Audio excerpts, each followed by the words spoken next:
cheguei e estou concentrado, não, é um processo.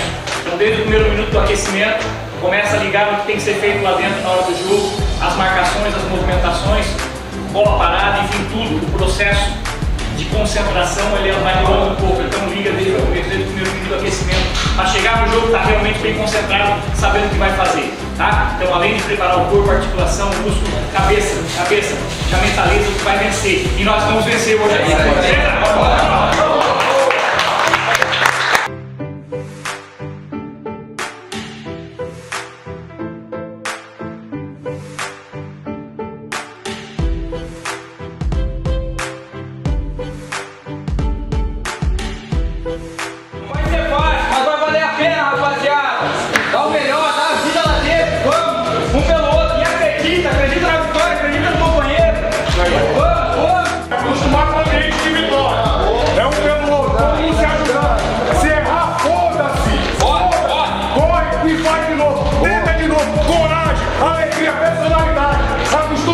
De vitória. Se você tiver culpa, caralho, a gente tá capacitado. A gente vai ganhar a bola no jogo hoje.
Lá dentro que quando saísse o primeiro gol ia sair vários, e foi isso que aconteceu. Agora é pegar essa confiança aí para o jogo do Mirassol, a gente continuar nessa pegada aí e mais uma vitória. Fico muito feliz, né, pela primeira vitória no campeonato, principalmente por não tomar gol.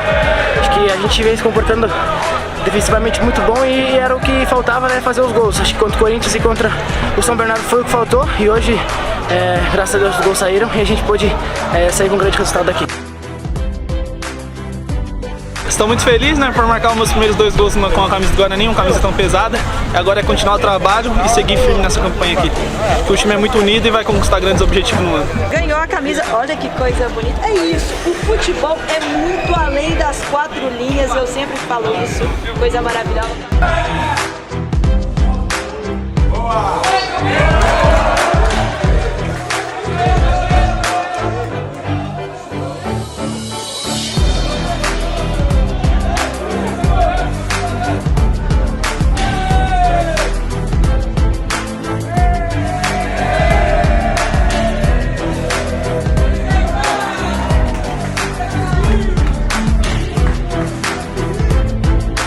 Recupere inteligência, e quarta-feira a gente tem mais um grande desafio contra uma grande equipe, que a gente precisa dessa afirmação, desse carinho, dessa confirmação. Vamos continuar trabalhando, pezinho no chão, tem coisa pra caralho pra evoluir, mas continuo orgulhoso. Parabéns por todos vocês aí pela entrega, pela dedicação e a forma de vitória.